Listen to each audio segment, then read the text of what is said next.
mulai UAS. Tapi untuk materi hari ini karena kita kuliahnya terpaksa online, jadi materinya sedikit saya loncat ke materi di chapter 14. Untuk materinya semua sudah saya upload di GCR. Sorry belum semua, untuk materi 14 dan 15, pertemuan 14 dan 15 belum diupload, jadi hanya diupload sampai pertemuan 13. Nah, hari ini kita akan bahas tentang masalah atau materi pada pertemuan 11 ya, di chapter 14 kalau di buku, yaitu tentang transportasi di dalam rantai pasok.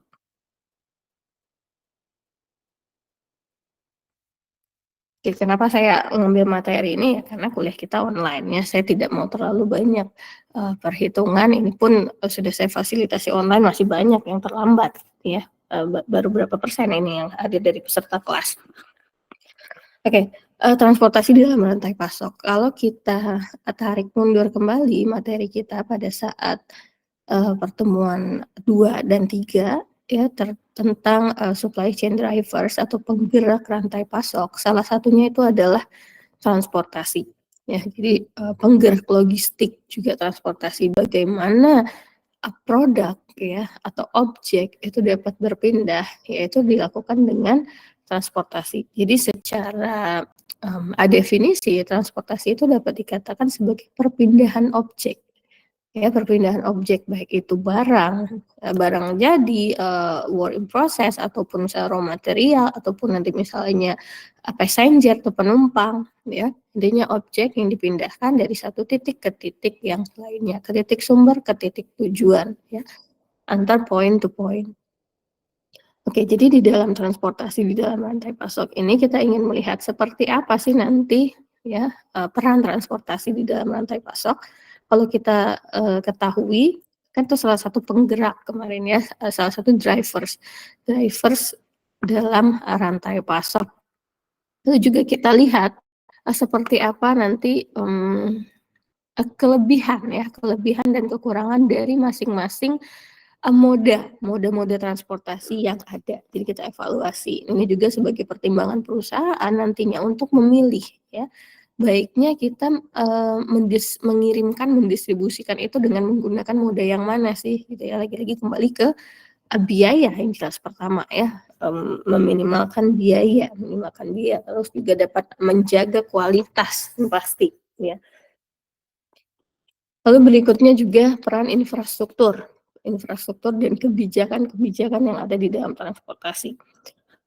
Kalau kita bicara infrastruktur dan kebijakan, ini kaitannya misalnya dengan pemerintah, government ya, seperti apa peran pemerintah di dalamnya dalam menyukseskan transportasi dalam rantai pasok. Kalau di Indonesia kita punya namanya sistem logistik nasional. Seperti apa peran pemerintah dalam menyukseskan ya, memperlancar distribusi, membuat jaringan distribusi yang baik ke seluruh Indonesia. Kalau kita ketahui kan tidak kurang merata susahnya distribusi logistik ke daerah timur misalnya, terus lamanya, susahnya transportasi menuju daerah sana. Nah itu merupakan suatu usaha ya, bagaimana usaha dan upaya pemerintah untuk dapat menyukseskan itu. Jadi nanti seperti apa infrastruktur, peran-peran infrastruktur dan kebijakan yang ada di dalam transportasi. Lalu berikutnya identifikasi ya, identify seperti apa kelebihan dan kekurangan dari macam-macam transportasi tadi ya, mode transportasi tadi dalam merancang jaringan transportasi. Nah, kalau kita ingat tentang jaringan transportasi ya, di materi sebelumnya kita punya jaringan network design ya. Merancang jaringan itu seperti apa, bisa secara langsung, bisa menggunakan intermediate, bisa cross docking atau dari retailernya atau dari distribution center ya. Itu ada beberapa kemarin yang kita pelajari ya terkait network design. Ya, jadi nanti kita ingin melihat desain yang mana ya, network design yang mana yang tepat ya, yang dapat dipilih oleh perusahaan dalam melakukan transportasi di rantai pasok. Lalu terakhir identify trade off ya, dari si pengirim ya, yang diperlukan dalam mempertimbangkan pada saat ingin merancang, jaringan transportasinya. Dan nanti ada juga sedikit penjelasan penjelasan tentang, role IT ya, seperti apa peran IT, information and technology di dalam rantai pasok. Kalau kita ingat lagi juga di supply chain driver salah satunya ada information di dalamnya ya, yang menjadi, penggerak utama di dalam rantai pasok itu sendiri. Oke, kita masuk ke bahasan pertama, yaitu terkait, role atau peran. Peran dari transportasi itu sendiri di dalam rantai pasok. Tadi sudah saya singgung sedikit ya, secara definisi transportasi itu adalah perpindahan ya, perpindahan produk dari satu lokasi ke lokasi yang lainnya. Nah, kalau kita bicara tentang rantai pasok, otomatis ini produk ya. Bisa itu barang jadi, bisa itu raw material, bisa itu work in process ya. Ya contohnya kalau kita punya satu rantai pasok, kita kan punya beberapa stage ya, kita kembali lagi ke definisi rantai pasok. Semua stage yang terlibat di dalamnya yang, saling berhubungan ya, yang digunakan, yang nantinya akan, melakukan ya atau memenuhi kebutuhan dari pelanggan itu sendiri. Contoh, kalau kita sebagai pelanggan ingin membeli misalnya membeli buku ya, dari mana kita bisa membeli buku? Dari toko buku misalnya, toko buku dapat bukunya dari mana? Gitu ya, misalnya dari gudang ya. Nah kan dari gudang menuju toko buku itu kan ada perpindahan, perpindahan si buku, barangnya adalah si buku. Dia berpindah dari gudang menuju store. Nah, itu kan ada perpindahan dari satu lokasi ke lokasi yang lain. Di situ butuh peran transportasi. Kalau tidak ada transportasi, kalau tidak ada perpindahan, bagaimana orang bisa membeli buku tadi di toko? Apakah orang langsung ke gudang? Mungkin bisa saja iya, tapi kita tarik mundur lagi. Misalnya kalau dari gudang, dari gudang itu kita dapatkan dari, percetakan lah ya, kita katakan percetakan kalau buku.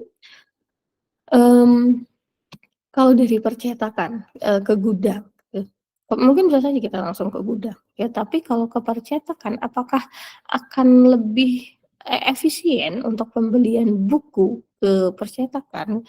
Mungkin secara jarak bisa jadi lebih jauh gitu ya, lebih jauh, dibandingkan dengan store. Store kan pasti ditempatkan di tempat-tempat yang strategis, yang banyak, pasarnya ya, yang pasarnya, yang marketnya itu sudah jelas ya. Itu salah satu bentuk, peran transportasi. Di sinilah peran transportasi lagi-lagi untuk dapat memindahkan barang itu, ya, barang dari satu lokasi ke lokasi yang lain di setiap stage yang ada di rantai pasok. Apakah dari supplier menuju, manufacturer atau dari manufacturer menuju, gudang, warehouse, dari warehouse mungkin bisa ke distribution center atau langsung ke toko, ke store, atau ke retail ya, atau langsung ke konsumen. Itu nanti bergantung dari juga seperti apa, network design-nya. Lalu juga peran transportasi ya, di sini berperan untuk produk-produk ya, yang sangat, jarang diproduksi dan dikonsumsi di suatu lokasi yang sama. Nah, sehingga butuh transportasi. Misalnya, perusahaannya di Lampung Tengah gitu ya, apakah yang hanya mengkonsumsi barang tersebut atau menggunakan barang tersebut hanya di Lampung Tengah? Kan tidak, bisa saja ada yang di Bandar Lampung, ada yang di Lampung Timur, ada yang di Lampung Selatan dan lain sebagainya, bahkan di luar pulau gitu ya. Sehingga dibutuhkanlah peran transportasi di dalam rantai pasok tadi, ya.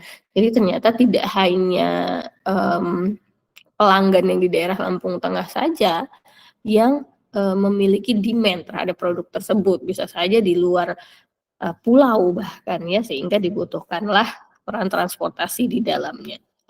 Lalu juga, komponen biaya ya, komponen biaya yang signifikan sehingga di sini peran, transportasi ini juga sangat diperlukan.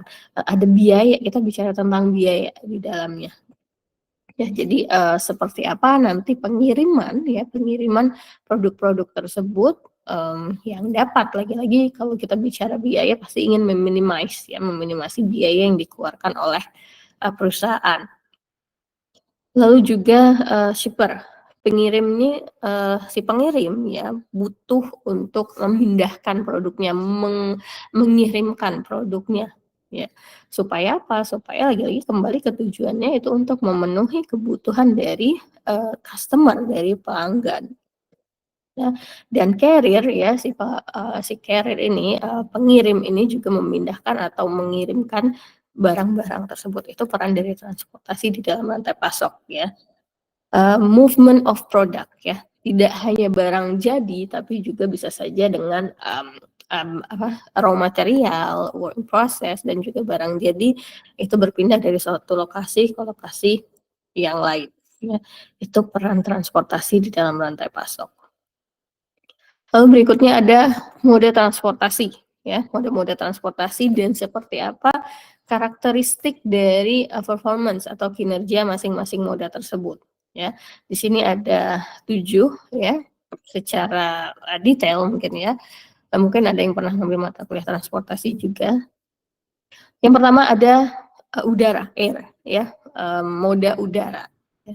Moda udara seperti apa nanti kita lihat kelebihan dan kekurangan dengan moda udara. Apa saja yang menjadi, kelebihannya, kekurangannya, dan juga seperti apa produk-produk yang dapat dikirimkan misalnya dengan, moda udara, contohnya mungkin dengan pesawat atau helikopter gitu ya, seperti apa jenis-jenis produknya. Lalu dengan package carrier ya, dengan, berbentuk package ya, paket ya yang diangkut oleh, carrier ya atau pengangkut. Itu juga, mmm, kebijakan seperti apa yang harus digunakan ya, dalam, menentukan barang mana nih yang harus diangkut ya, yang diangkut dengan menggunakan, moda package carrier ya. Lalu ada truk truk, rel, water, air, pipeline, pipa, dan juga intermoda. Ya, jadi ada beberapa moda transportasi yang dapat digunakan dalam mengirimkan produk tadi, dalam perpindahan produk tadi dari satu lokasi ke lokasi yang lain. Oke, ini karakteristik dari performance masing-masing moda. Ini berdasarkan data dari Bureau Transportation Statistic dari Amerika pada tahun 2006 ya. Tentang beberapa moda tadi ya, beberapa moda, yang ada. Di sini ada, value-nya, nilai yang diperoleh dengan beberapa moda tadi, lalu juga secara berat ya, secara quantity, lalu secara jarak dan juga, value added-nya ya, nilai tambah yang diperoleh dengan moda-moda tertentu. Nah, di sini, kalau kita lihat dari value ya, dari nilai yang dihasilkan, itu paling besar ya, dimiliki oleh moda truk ya. Karena apa dengan moda truk? Karena bisa kita lihat sendiri ya, pengiriman bahkan dari pabrik saja ya, dari manufacture, dari pabrik menuju entah itu ke gudang dulu atau langsung ke toko atau langsung ke customer ya, itu sangat banyak pergerakannya ya. Kita sehari-hari juga bisa lihat banyak truk yang berlalu lalang membawa, barang, bawa logistik gitu ya, sehingga secara value ya, secara value nilainya lebih besar dibandingkan dengan, moda-moda yang lainnya. Lalu secara quantity ya, secara quantity, freight ton ya, secara berat di sini. Di sini juga kita lihat, truk ya, truk itu lebih, banyak, lebih besar secara quantity dalam melakukan pengiriman. Lalu juga miles ya, secara, jarak ya. Jarak di sini untuk moda truk dan rel kurang lebih sama ya, kurang lebih sama jaraknya karena, ya tadi tingginya, frekuensi pengiriman dengan menggunakan truk maupun, rel. Yang terakhir di sini value added, karena truk tadi yang paling besar ya, sehingga secara nilai tambah pun juga sama, untuk truk masih yang paling besar. Ya, itu secara statistik ya, data statistik yang diperoleh oleh BTS pada tahun, 2006. Oke, kita masuk ke seperti apa kelebihan ya, strength and weakness, kelebihan dan kekurangan dari masing-masing moda transportasi, ya. Yang pertama dari moda air ya, ini air-nya bukan air ya, air udara, nanti saya ini lagi deh, moda udara ya. Kalau kita tahu, moda udara, apa sih alat transportasinya biasanya ya naik pesawat gitu ya, helikopter, mungkin ada yang pernah naik helikopter ya, cuma kan, secara di dalam rantai pasok ya, di dalam rantai pasok mungkin akan lebih banyak bicara tentang pesawat ya. Bisa saja helikopter juga digunakan dalam pengiriman logistik mungkin ke daerah-daerah yang sulit dijangkau oleh pesawat atau daerah-daerah yang sedang terkena bencana ya, mungkin ya terkena bencana alam dan lain sebagainya, itu bisa digunakan dengan helikopter. Tapi kalau bicara tentang rantai pasok ya, kaitannya dengan, perusahaan misalnya dan pengiriman produknya untuk dapat memenuhi kebutuhan pelanggan, biasanya itu ya kargo salah satunya ya, pesawat kargo. Bagaimana, si perusahaan mengirimkan barangnya melalui kargo. Cuma kalau dari segi biaya, jelasnya dari segi cost komponen, kalau menggunakan, pesawat ya, moda udara lah, kita katakan moda udara, ya itu akan, lebih, mahal lah ya, bisa dikatakan lebih mahal.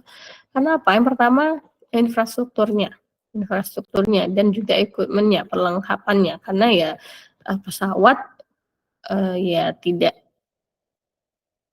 bisa dikatakan tidak murah lah gitu ya untuk pesawat. Ya jadi ada harga yang dibayarkan. Karena apa? Karena pengiriman dengan, salah satunya moda udara, ya itu kan pasti akan lebih cepat, ya pasti akan lebih cepat. Kita, ya beda aja lah kalau misalnya Lampung Jakarta naik pesawat sama naik, bis.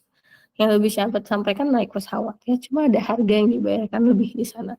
Kita, ingat lagi kembali ke, competitive strategy ya, seperti apa perusahaan jika ingin mendapatkan, responsiveness yang tinggi, maka memang harus ada biaya yang dikeluarkan lebih di dalamnya.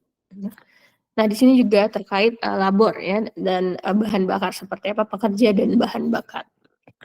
Oke, kita bandingkan, mmm, supir truk sama pilot pesawat ya, bayaran yang lebih mahal yang mana? Ya, jelas pasti pesawat yang lebih mahal ya, karena tidak segampang itu bisa mengemudikan pesawat ya. Pilot-pilot kan pasti punya pelatihan khusus ya, bagaimana mereka bisa mengoperasikan pesawat itu ya, beda dengan, truk gitu ya, beda. Makanya di sini dari segi tenaga kerja pun juga ada biaya yang dikeluarkan lebih ya.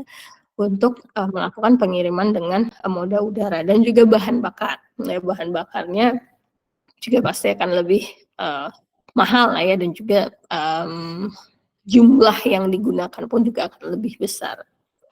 Dan juga, variabel dari, passenger ataupun kargonya itu juga pasti akan lebih mahal ya untuk dari segi moda udara. Nah, lalu ada beberapa isu terkait, moda udara itu sendiri ya. Pertama terkait, lokasinya atau jumlah dari hub-nya.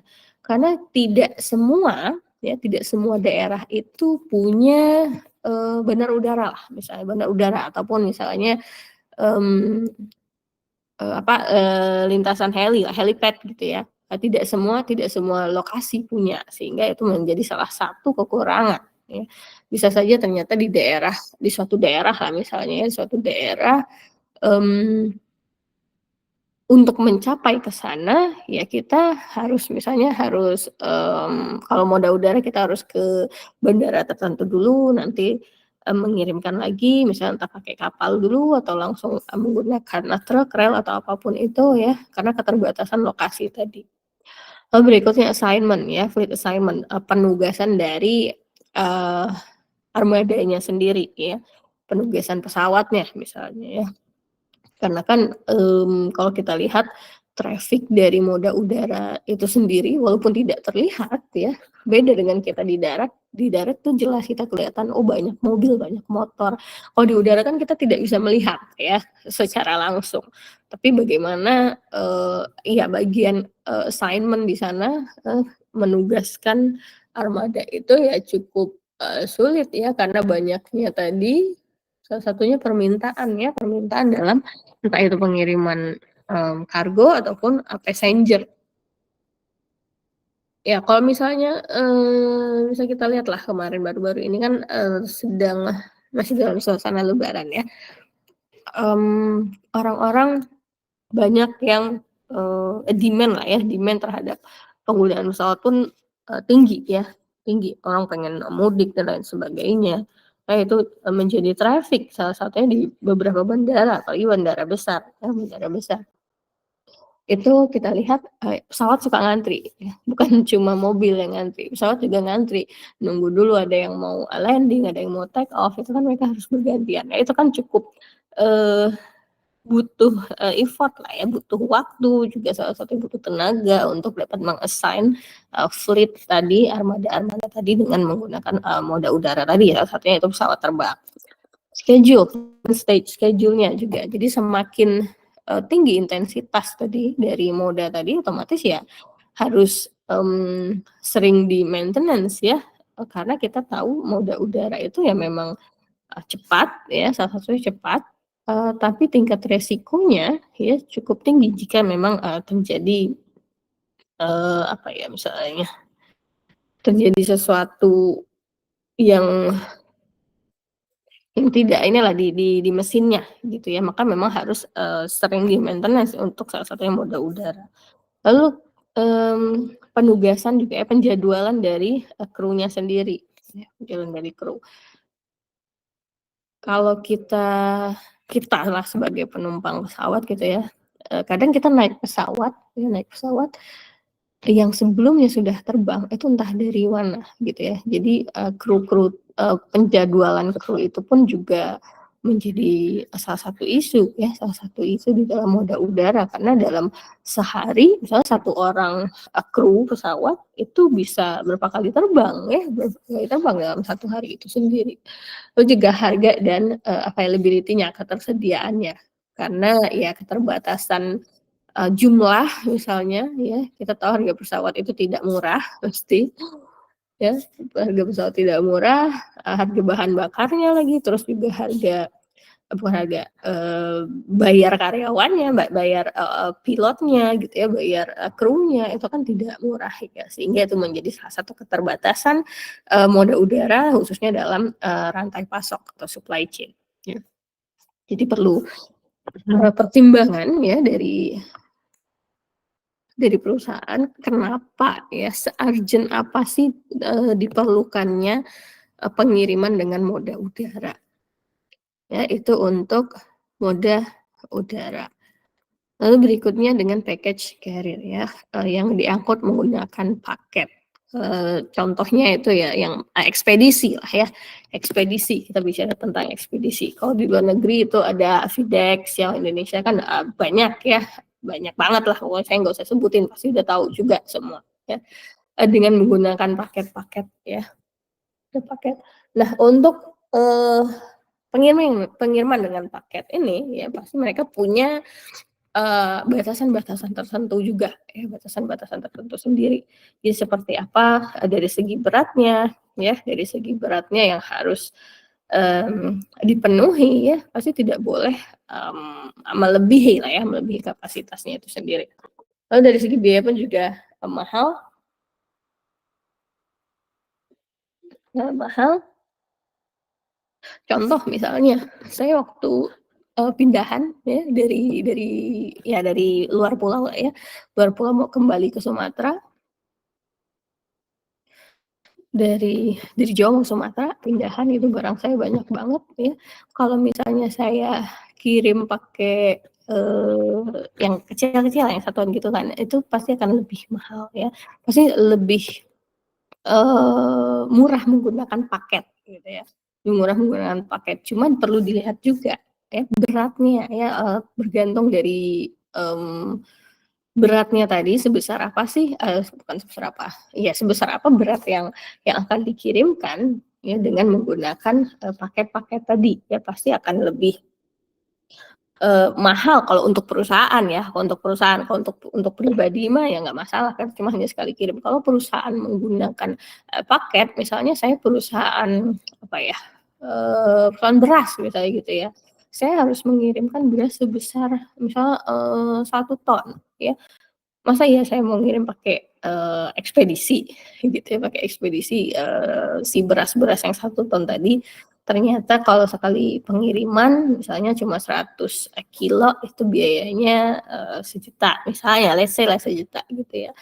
Saya harus mengirimkan berapa kali tuh ya, itu kan pasti akan lebih, besar ya, besar dibanding misalnya saya menyewa truk misalnya. Saya menyewa truk dengan ya kapasitas yang dapat mengangkut, berapa banyak nih barang saya tadi, ya itu kan akan lebih efisien secara, biaya ya. Jadi ini ya kembali lagi ke seperti apa produk yang akan dikirimkan oleh, perusahaannya. Lalu juga di sini, dalam pengirimannya, cepat dan juga reliable ya. Lalu juga dalam, dalam hal waktu ya itu akan sangat terkait waktu, karena kalau kita bicara tentang package ya, package carrier ya, dengan, contohnya ekspedisi tadi, itu pasti ingin, mmm, mendapatkan waktu ya, waktu kirim yang lebih cepat. Ya contohnya waktu kita bahas tentang, di materi sebelumnya ya, tentang pengiriman, contohnya Amazon lah waktu itu ya. Amazon kita pesan online, terus langsung di-package oleh perusahaan, dikirimkan, itu kan pasti akan, lebih cepat pengirimannya ya. Tapi ya memang ada harga yang dibayarkan lebih di dalamnya ya. Lalu juga di sini, provide ya, melayani, pelayanan terkait value-value added yang lainnya dan juga konsolidasi di antara, pengiriman yang merupakan suatu faktor kunci di dalam, moda package, carrier ini sendiri. Berikutnya ada, moda truck ya. Ini yang paling sering kita lihat ya. Paling kalau kita di Lampung, karena juga dekat dengan pelabuhan ya, dekat dengan pelabuhan Bakauheni, kita sering lihat banyak truk lalu lalang gitu ya, truk lalu lalang membawa ya bermacam-macam lah ya, yang hasil hasil pertanian, hasil perkebunan dan lain sebagainya, ya itu banyak kita lihat ya. Nah, dengan moda truk ini ya, itu secara signifikan, merupakan, fraksi-fraksi dari perpindahan barang itu sendiri. Kita lihat ya sangat banyak dari data pun tadi, bahkan data Amerika saja itu, paling banyak menggunakan, truk ya, paling banyak menggunakan truk untuk perpindahan barang. Nah, dengan truk ini ada 2 jenis ya, ada Dua dua apa ya, yang utama lah ya, 2 major ya, 2 major, yaitu ada truckload dan less than truckload ya. Nah, untuk truckload di sini berarti dia, eee truk tersebut yang bergerak, dari satu titik ke titik berikutnya secara langsung dengan ya, dengan kapasitas, si truk itu secara, full lah ya, full penuh ya. Jadi untuk, biaya, ya biaya tetapnya itu akan lebih rendah ya, akan lebih rendah. Tetapi di sini adanya ketidakseimbangan di antara aliran-aliran atau flow, produk itu sendiri. Nah dibanding dengan LTL, less than truckload ya, untuk LTL dia akan mengirimkan dalam jumlah yang kecil, small loads ya. Jadi jumlah yang dikirimkan itu akan kecil. Ya jadi, mungkin saya tidak akan menggambar nggak punya gambarnya, mungkin nanti bisa dicari sendiri bedanya, TL dan LTL ya. Kalau TL itu dia akan, penuh, eee, kapasitas truknya. Kalau LTL itu tidak semua ya, tapi hanya sebagian kecil. Oleh karena itu dia menggunakan hub and spoke system ya. Jadi dia tidak akan mengirimkan langsung ke, lokasi tujuannya. Kenapa? Kalau kita dari sumber ke tujuan, tapi kita hanya mengirimkan sedikit ya atau sebagian dari kapasitas truk itu, sedangkan biaya yang kita keluarkan itu sama saja dengan kita mengirimkan secara penuh, ya otomatis kita akan lebih rugi. Biaya yang dikeluarkan untuk mengirimkan per unit produk itu pasti akan lebih besar.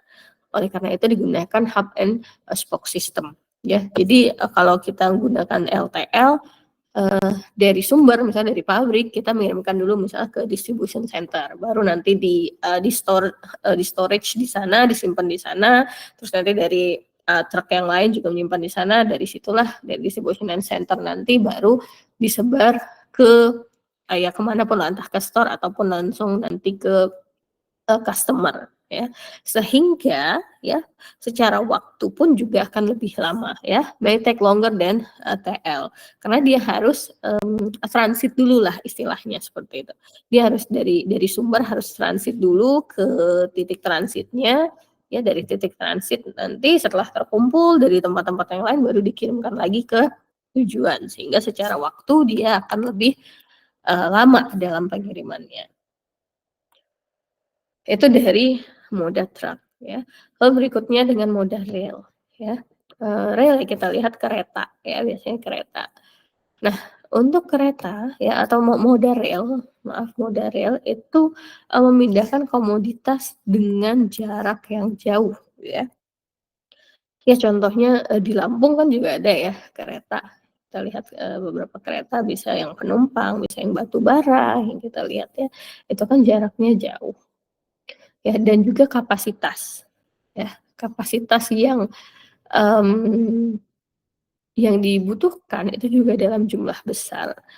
Karena lagi-lagi, eee, tidak efisien ya, kurang efisien kalau misalkan kita hanya mengirim, dalam jumlah kecil sedangkan, perpindahan dengan moda rel itu harus, apa ya, menempuh jarak yang jauh lah gitu ya.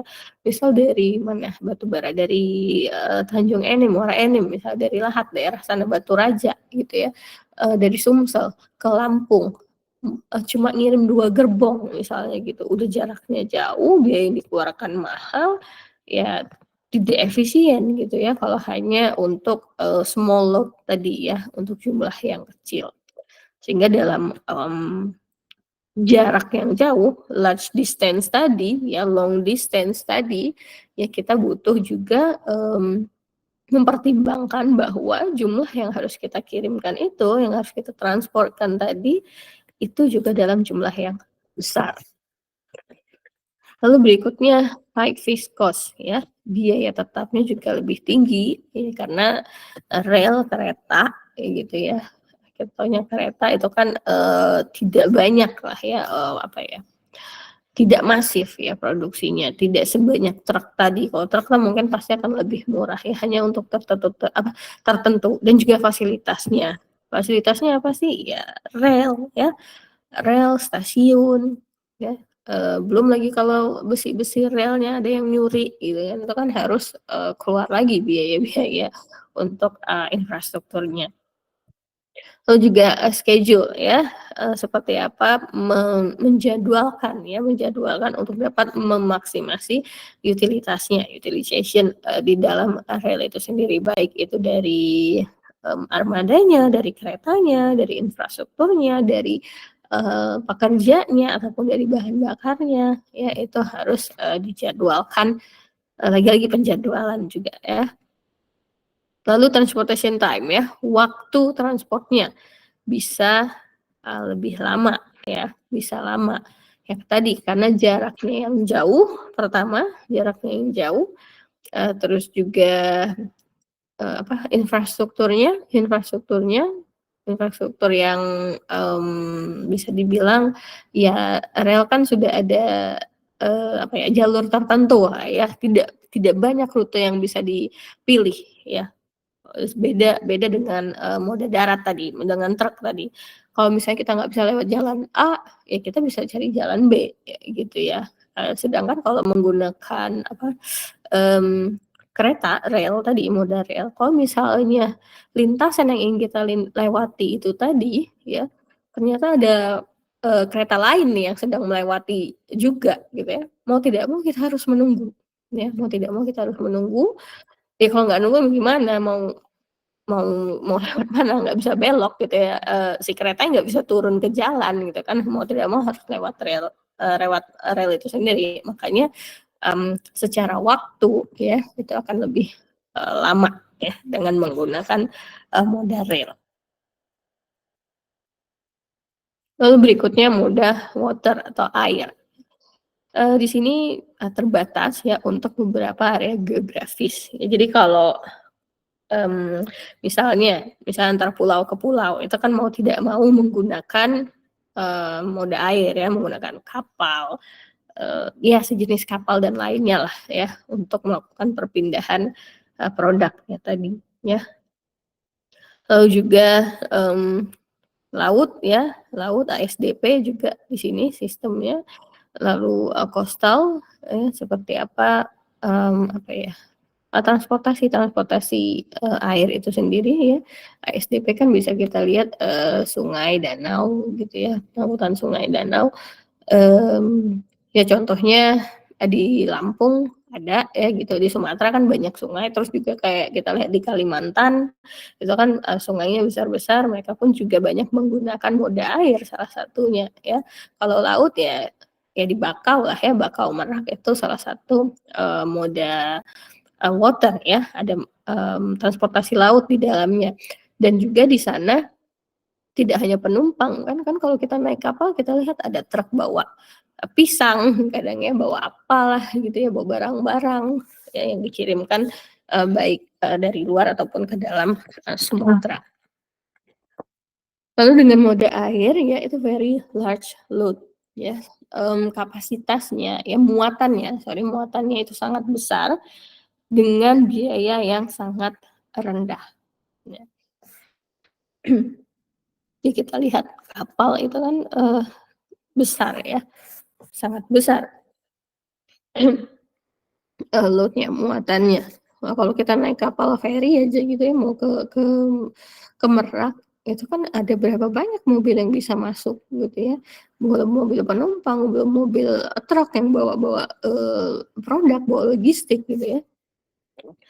Tapi ya, biaya yang dikeluarkan sekali, penyeberangan itu ya, oleh kapal, itu akan lebih murah dibandingkan kalau kita kalkulasikan setiap kendaraan yang ada di dalam, truk tadi di dalam kapal tadi, itu misalnya lewat, moda yang lain ya. Itu akan lebih, murah menggunakan moda air tadi, karena juga kapasitasnya yang besar. Tapi secara waktu ya, dia yang paling lama, slowest ya, yang paling lama. Apalagi kalau misalnya sudah, beda pulau, beda negara, beda apalagi namanya, beda benua ya. Saya punya beberapa, bukan beberapa, saya pernah lah ya dengar beberapa orang bercerita, dari Indonesia, dia ABK gitu ya, dari Indonesia dia pernah, menyeberang bukan menyeberang ya, melaut lah ya bahasanya ya, karena melewati laut dan samudra itu sampai ke Amerika Selatan, Brazil, Argentina, itu bisa makan waktu berbulan-bulan ya. Bandingkan dengan kalau kita dari Indonesia mau ke Brazil misalnya naik pesawat, ya paling sehari lah gitu ya. Paling sehari, saya juga nggak tahu, saya belum pernah ke sana ya, paling anggaplah kurang lebih segitu ya, waktu yang dibutuhkan tidak sampai berbulan-bulan. Jadi ya tadi, memang secara, biaya akan lebih murah dan juga secara muatan akan lebih besar, tetapi ada waktu yang dikorbankan untuk lebih, lama sampai di tujuan. Dan juga dari moda water ini itu dominan dalam, global trade ya, tadi itu salah satunya. Contohnya yang tadi saya cerita dari Indonesia bisa sampai ke, mana namanya, ke Amerika sana, benua Amerika sana ya. Karena ya itu tadi dalam jumlah yang besar, lagi-lagi juga untuk menghemat biaya yang dikeluarkan.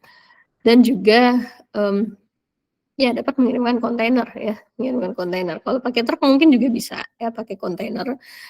Di depan rumah saya di daerah asal saya situ, sering lihat banyak truk lewat, bawa kontainer ya menuju pelabuhan. Ya lagi-lagi truk memang bawa kontainer, tapi kontainernya nanti naik ke kapal gitu ya, naik ke kapal dikirimkan ke ya ke manapun lah nanti ke pelabuhan, tujuannya. Itu moda air. Lalu berikutnya, pipa ya. Pipa, mungkin ini yang jarang terlihat juga oleh kita ya, moda pipa, tapi itu ada ya. Di sini secara fixed cost-nya memang tinggi dan ini untuk, produk-produk tertentu ya, contohnya, petroleum ya, minyak, gas, air juga, pipa kabel biasanya juga ya. Itu kan menggunakan, pipa ya untuk dapat dikirimkan. Ya itu beberapa contoh, perpindahan produk, dengan menggunakan, moda, pipa. ya juga secara, harga ya, secara harga itu dapat, predictable ya, dapat diprediksi komponen-komponennya ya berdasarkan, kebutuhannya. Contohnya kalau misalnya, minyak lah ya, bicara minyak, dari kilangnya kemana nih misalnya, nanti ngalirinnya kemana dan lain-lain. Gas juga begitu ya, gas. Lalu, kabel-kabel misalnya juga kabel seperti apa, pendistribusian kabel itu harus bergerak dari titik A ke titik B, C, dan seterusnya. Lalu juga, air ya, kan, pakai PDAM ya, biasanya PDAM tuh. Nah apa sih, dari sumbernya lah gitu ya, dari sumbernya nanti pipanya akan dikirimkan kemana nih, itu kan, pasti dialurkan melalui pipa ya, makanya bisa sampai ke rumah-rumah kalian lah yang menggunakan salah satunya, perusahaan air minum tadi. Itu moda pipa. Yang terakhir itu intermodal ya. Intermodal di sini dimaksudkan jika menggunakan lebih dari satu moda transportasi untuk melakukan pengiriman. Ya contohnya tadi dengan mengirim misalnya orang Jakarta pengen, pisang nih, pisang apa sih yang di Lampung, misalnya pisang keplok gitu ya. Berarti kan dari Lampung mengirimkan, ke Jakarta naik pickup dulu misalnya, ya misalnya pickup deh kita yang bicara yang nggak terlalu besar. Pickup, dari pickup itu kan menggunakan moda, darat lah tadi ya, moda truk lah kita sebut ya. Lalu nanti untuk mencapai ke sana, dengan meminimasi, biaya yang kita keluarkan, ya kita mau nggak mau naik kapal nih. Kan kita belum punya jembatan, tol lah gitu ya, belum punya jembatan antara Pulau Jawa dan Pulau, Sumatera. Jadi mau tidak mau kita lewat, mmm air ya, naik feri gitu ya. Ya kan kita sudah menggunakan lebih dari satu, pertama naik truk, terus dilanjutkan dengan moda air. Itu sudah bisa disebut dengan intermodal. Atau mungkin dari Jakarta nanti mau dikirim ke Amerika ternyata pisang dari Lampung gitu ya. Mau tidak mau ya naik pesawat gitu ya, karena misalnya tidak banyak yang dikirimkan, atau mungkin, eee sudah diolah gitu ya, sudah diolah sehingga nanti dikirimkan, ya itu udah bertambah lagi modanya sehingga itu disebut dengan intermoda, ya, lebih dari satu moda yang digunakan untuk melakukan perpindahan, barang tadi. Ya, dan juga di sini, pertimbangan dengan, menambahkan jumlah, kontainer ya, jumlah kontainer. Yang jelas, kalau kontainer tidak mungkin dengan menggunakan satu moda, ya pasti akan, menggunakan kapal salah satunya ya, karena tadi, muatannya sangat-sangat besar. Lalu berikutnya untuk intermoda juga, salah satu pilihan ya, hanya the only one lah ya bisa dibilang, the only option ya untuk, pengiriman global. Ya karena ya kalau misalnya beda benua aja gitu ya, beda benua, ya mau tidak mau memang harus lebih dari satu moda yang kita gunakan ya.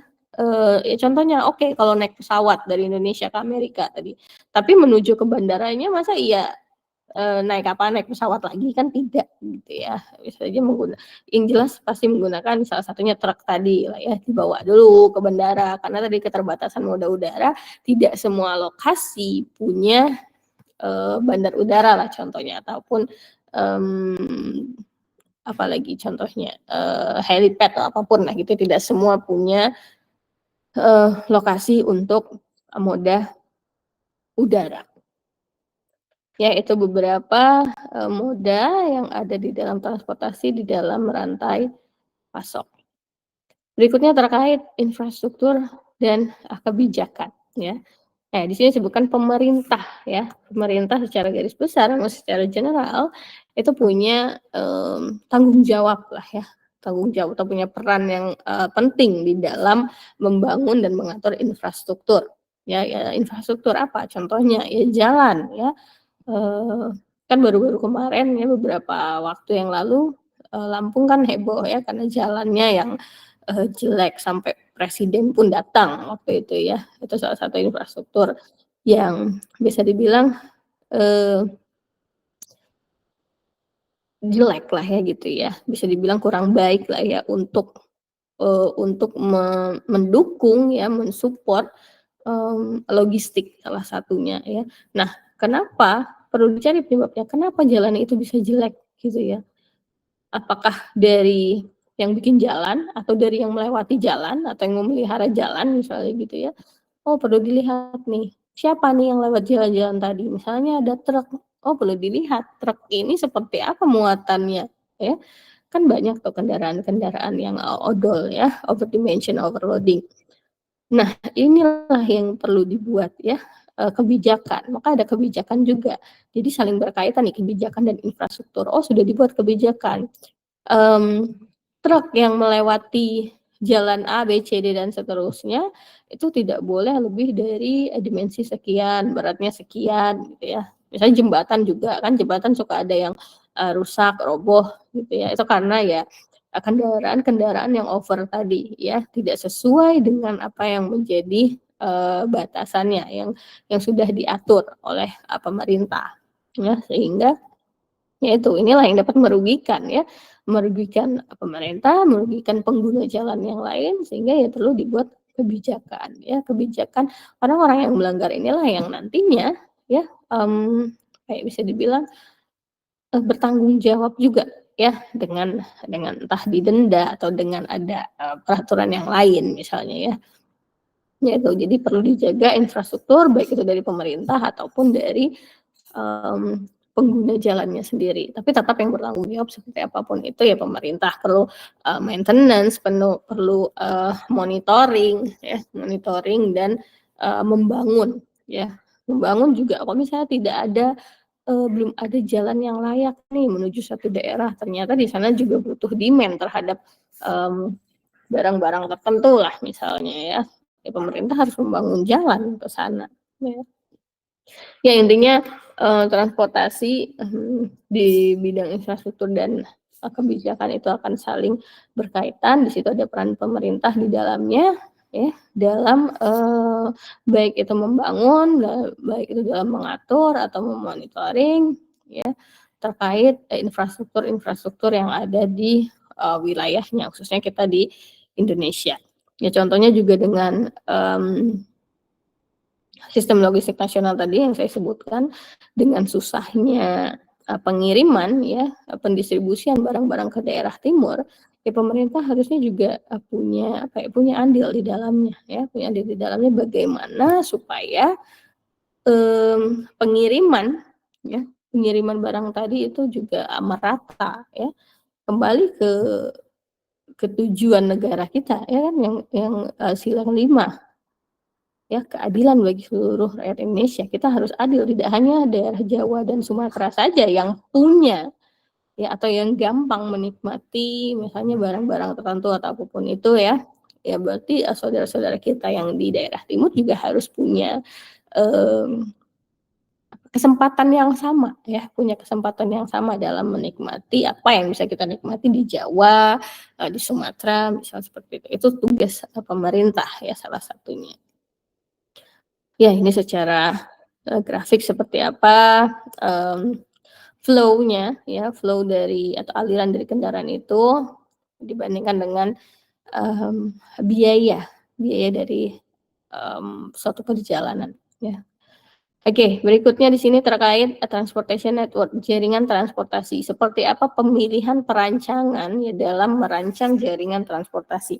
Apa yang harus dilakukan oleh perusahaan ketika, merancang, jaringan transportasinya? Ya, yang kita tahu, di materi sebelumnya itu kan ada 6 ya, ada 6.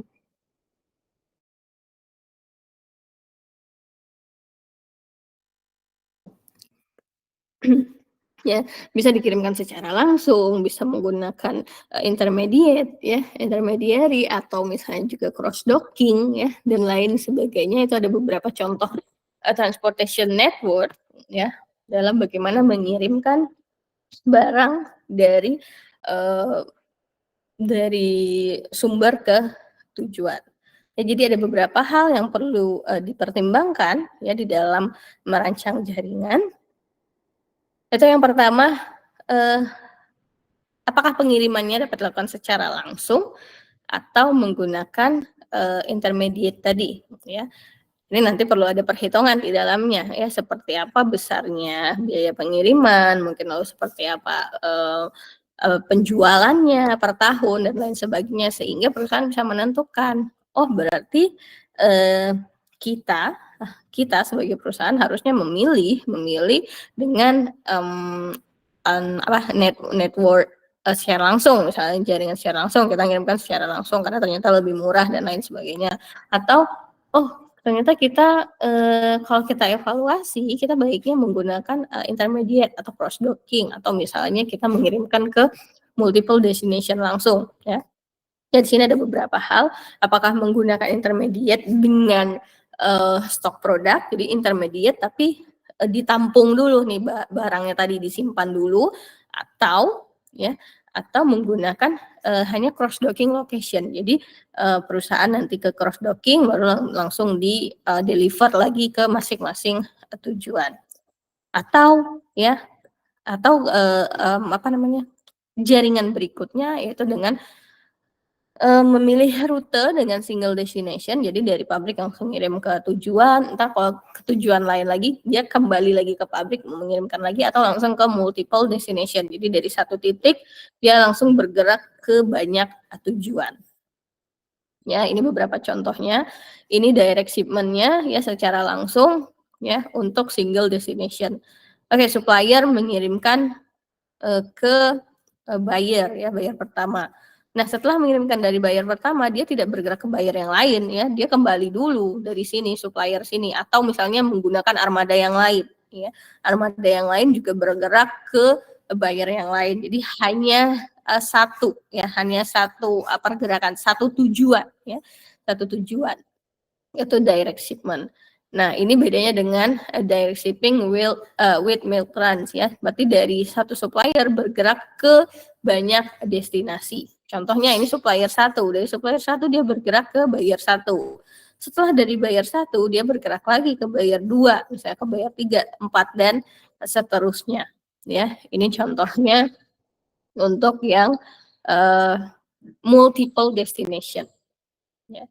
Yang ini pengiriman dengan menggunakan intermediate distribution ya. Jadi di sini para supplier bergerak ke distribution center, di mana di distribution center ini punya tempat penyimpanan, ya, punya storage di dalamnya, punya gudang. Ya. Nah setelah di gudang di sini dikumpulkan, barulah dari gudang bergerak lagi ke masing-masing buyer, ya, masing-masing buyer, ke masing-masing customer ya untuk dikirimkan. Nah, bedanya dengan cross docking ya, di sini supplier mengirimkan pengirimannya ke intermediate tadi ya. Nanti akan punya satu titik ya. Oke, ini saya setkan di sini. Untuk cross docking ya, dia akan mengirimkan ke satu titik. Kita sebut di sini intermediate point ya. Titik antara gitu. Nah, setelah dari sini barulah nanti dikirimkan ke masing-masing buyer tanpa disimpan. Contoh, kita punya beberapa supplier, berapa sih ini? 6 supplier. Oh, masing-masing supplier mengirimkan ke intermediate point ya. Supplier 1 sudah ngirim, supplier 2, 3, 4 dan 5 ya. Tapi tidak disimpan, tapi langsung dikirimkan ke masing-masing buyer ya. Maka disebut di sini without storing them ya. Jadi mereka tidak disimpan, mereka langsung di cross dock ya, di cross, oke, disilang langsung di cross dan dikirim ke masing-masing buyernya atau customernya. Ya. Kalau ini shipping melalui pengiriman melalui distribution center dengan multiple destination ya tadi. Berarti kalau dari supplier sudah disimpan di sini di distribution center ya, simpan di distribution center, lalu dari distribution center mengirimkan ke ke salah satu buyer dulu, lalu bergerak ke buyer yang lainnya sampai misalnya sudah habis kapasitas pengirimannya, maka dia kembali lagi ke distribution center ya. Ini dengan milk runs. Oke, ini beberapa structure ya, beberapa structure dari pengiriman tadi, seperti apa pro dan kontranya dengan menggunakan masing-masing jaringan tadi ya, desain jaringan tadi. Ya, di sini ada beberapa contoh, misalnya yang direct shipping ya, pengiriman secara langsung. Apa nilai plusnya, apa pro-nya ya? Ternyata dia tidak butuh warehouse, no intermediate warehouse ya, tidak butuh warehouse transit lah gitu ya, tidak butuh titik transit atau gudang transit ya.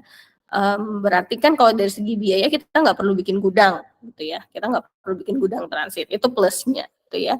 Dan juga simple to coordinate ya, akan lebih gampang untuk mengkoordinasi, apalagi untuk untuk ngecek lah gitu ya, udah sampai nih belum nih barang kita tadi ya, karena kita mengirimnya secara langsung dari supplier ke buyer gitu.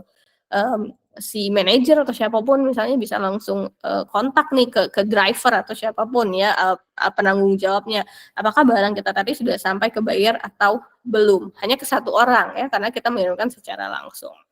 Nah, kontranya, contohnya ya, atau nilai minusnya ya, kita punya high inventory ya, persediaan kita akan tinggi ya, karena besarnya ukuran lot kita ya, ukuran lot kita. Berarti di suppliernya ya, suppliernya karena besar pesanan kita tadi, maka di titik supply tadi itu akan punya banyak persediaan ya, akan punya banyak persediaan, dan juga pengeluarannya ya, biayanya, expense-nya itu akan secara lebih besar lah ya, secara signifikan lebih besar dibandingkan dengan yang lain ya, network yang lain ya. Ini beberapa pilihannya tadi ya, pilihannya seperti apa pro dan kontranya untuk masing-masing network. Oke, ini selecting bagaimana memilih jaringan transportasi ya. Ini ada beberapa contoh perhitungan ya, di buku juga ada, silakan dilihat di chapter 11. Oh ya, 14 ya, chapter 14 terkait contoh bagaimana memilih jaringan distribusi. Ya, di sini ada contoh ya. Di sini kita punya X store, punya 8 store dan punya 4 supply source ya. Di sini kita punya kapasitas truk itu 40.000 unit ya, 40.000 unit, masing-masing truk punya 40.000 unit, di mana biaya yang dikeluarkan dalam sekali muat itu $1.000 dan sekali kirim itu $100 ya. Lalu ada holding cost atau biaya simpannya itu $0,2 per tahun. Nah, kita perlu menghitung biaya mana sih yang kira-kira lebih efisien yang perlu kita keluarkan dengan dengan network yang mana. Apakah kita kirimkan secara langsung atau kita pakai distribution center dengan warehouse di dalamnya, dengan penyimpanan. Di sini ada holding cost yang diketahui ya. Lalu seperti apa juga penjualannya setiap tahun. Ya, kita ambil contoh satu ya. Dengan direct shipping ya. Nah, di sini kita punya annual sales ya, penjualan tahunan itu 960.000 per store. Kita tadi punya berapa store? Tadi punya 8 ya, sorry, kita punya 8 store. Nah, di sini ukurannya ya, ukuran batch-nya setiap kali kirim ya 40.000 karena kita punya kapasitas truk tadi 40.000 unit ya, satu truk cuma bisa 40.000 unit.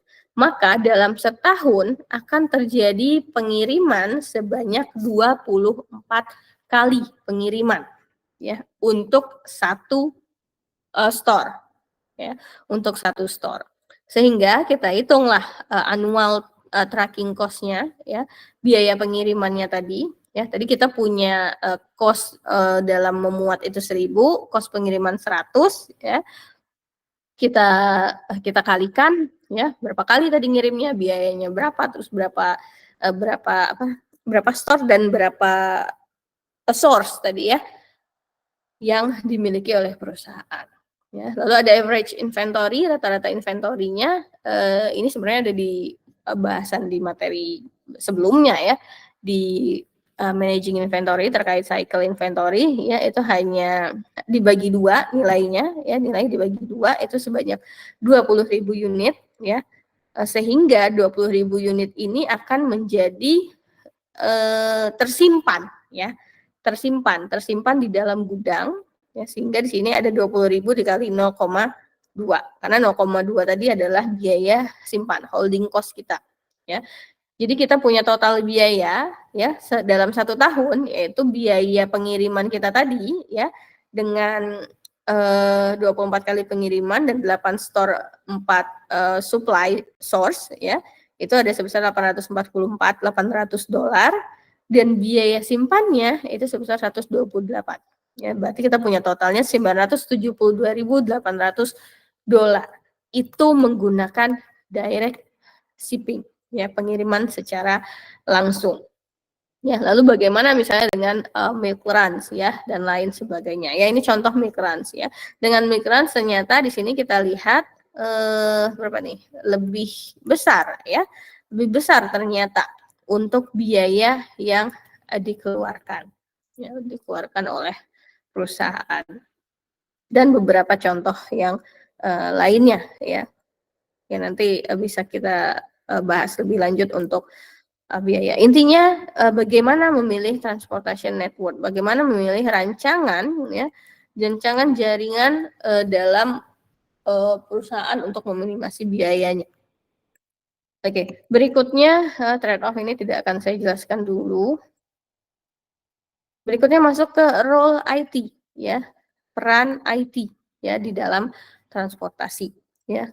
Tadi sudah saya singgung juga bahwa salah satu penggerak supply chain itu sendiri adalah information ya. Bahkan kita lihat kemarin salah satunya salah satu perusahaan besar rela menekan biaya yang lainnya demi membeli suatu sistem lah ya, suatu sistem yang dapat meningkatkan efisiensi contohnya atau responsif atau apapun yang diinginkan perusahaan just untuk dapat membalancekan antara competitive strateginya dan supply chain strateginya ya. Sebesar itu peran information di dalamnya ya, sehingga peran IT itu sendiri pun dalam transportasi apalagi dalam rantai pasok itu sangat penting ya. Ya contohnya lah kalau misalnya tidak ada information technology bisa saja terjadi miskomunikasi, misinformasi antara pengiriman ya. Misalnya yang dibutuhkan oleh buyer berapa ya ternyata yang dikirimkan dari pihak gudang itu tidak sesuai misalnya dengan apa yang diminta. Itu kan pasti akan ada banyak hal yang dirugikan di sana ya. Sehingga disinilah pentingnya decision transportation tadi ya dengan menggunakan sistem IT. Nah, IT software itu juga dapat ya mengidentifikasi optimal rute ya. Pemilihan rute yang jelas salah satunya itu juga bisa menggunakan IT ya. Misalnya sebanyak itu misalnya titik yang harus dikunjungi ya. Misalnya terjadi misalnya kita udah punya rute tetap lah gitu ya. Rute tetap. Ternyata pada suatu waktu rute tersebut ditutup lah misalnya entah ada perbaikan atau ada musibah atau apapun sehingga kita harus mencari rute alternatif. Sedangkan kita lagi proses mau ngirim nih atau sedang pengiriman. Nah, disinilah peran IT ya, peran IT untuk dapat membantu dalam pemilihan rute, lagi-lagi untuk dapat meminimasi kos yang dikeluarkan oleh perusahaan.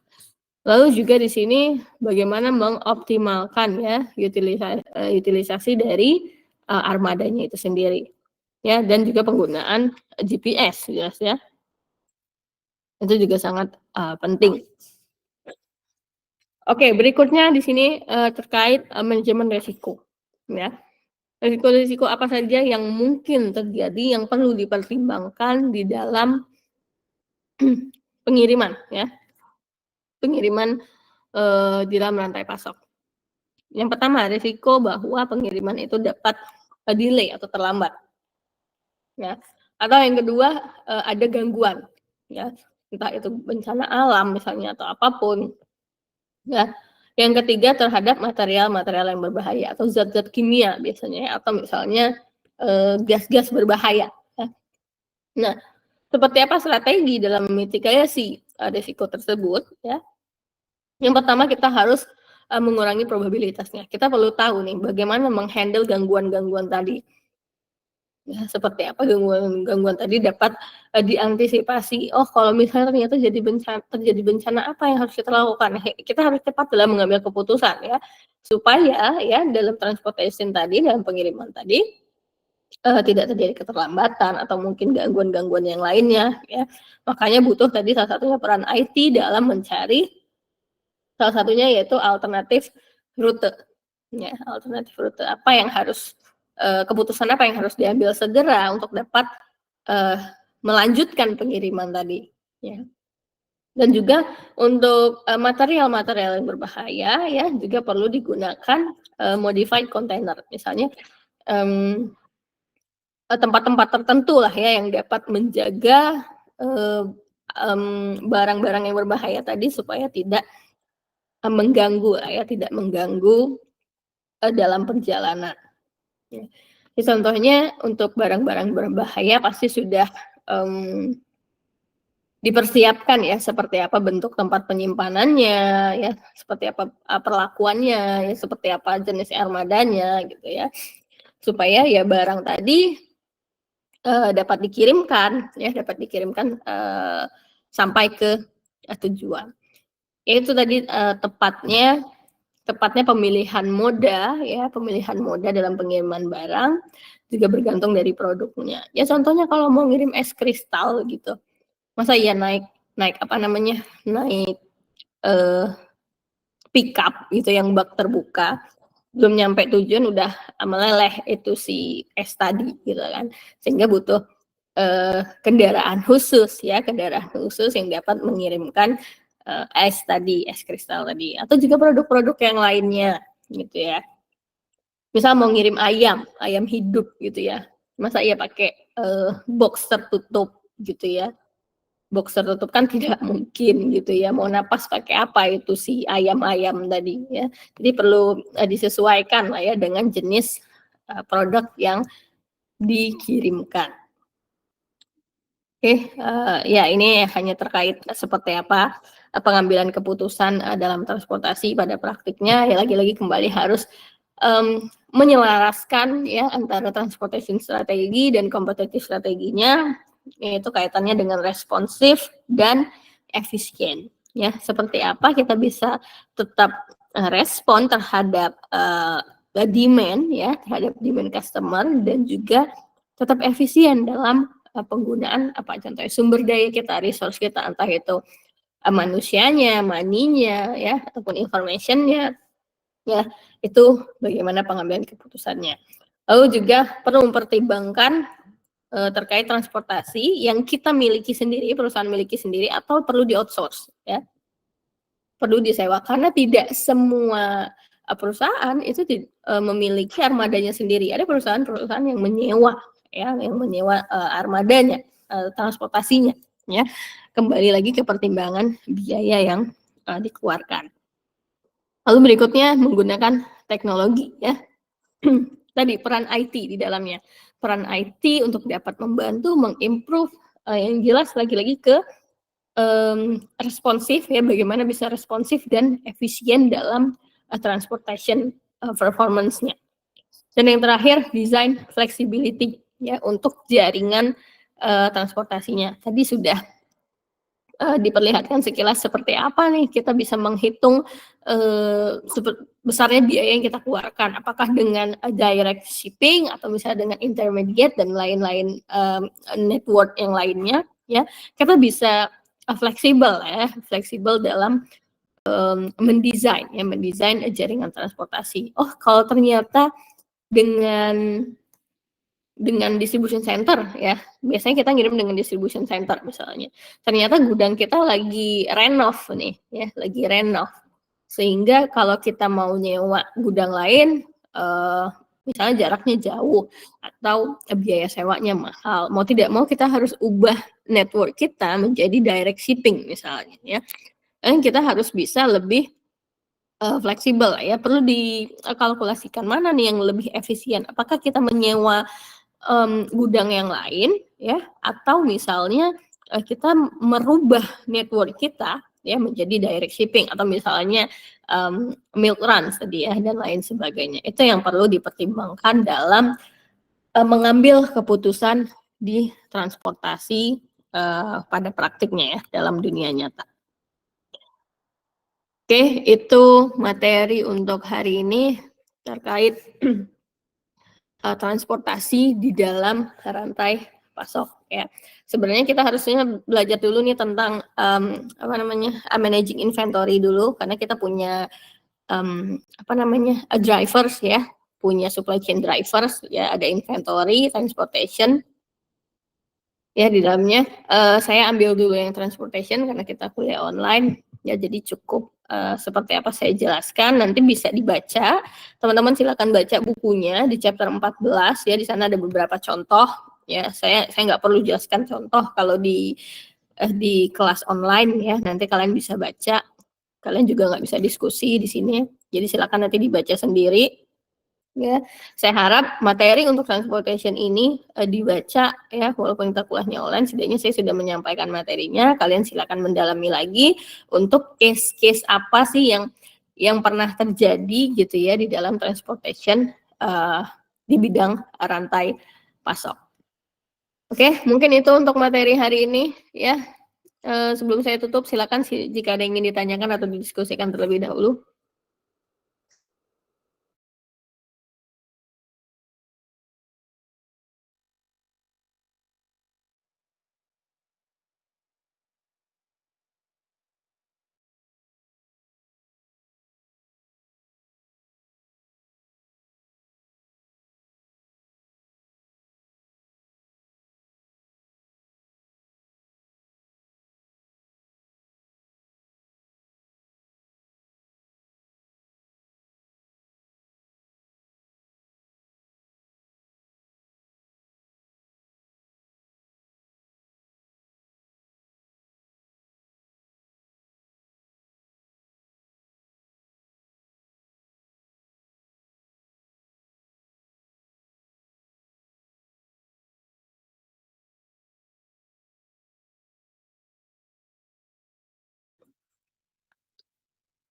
Oke, kalau tidak ada, saya cukupkan. Nanti kita kuliah lagi minggu depan secara offline ya.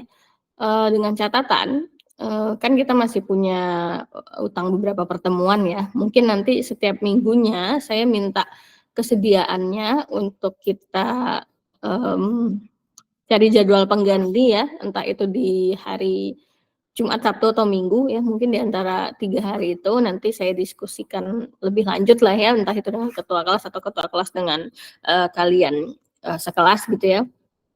Intinya itu saya sampaikan dulu ya, mungkin mohon kesediaannya untuk jadwal pengganti di beberapa minggu ke depan ya, beberapa minggu depan sebelum kita mulai UAS di pertengahan Mei ya, kita UAS di pertengahan Mei.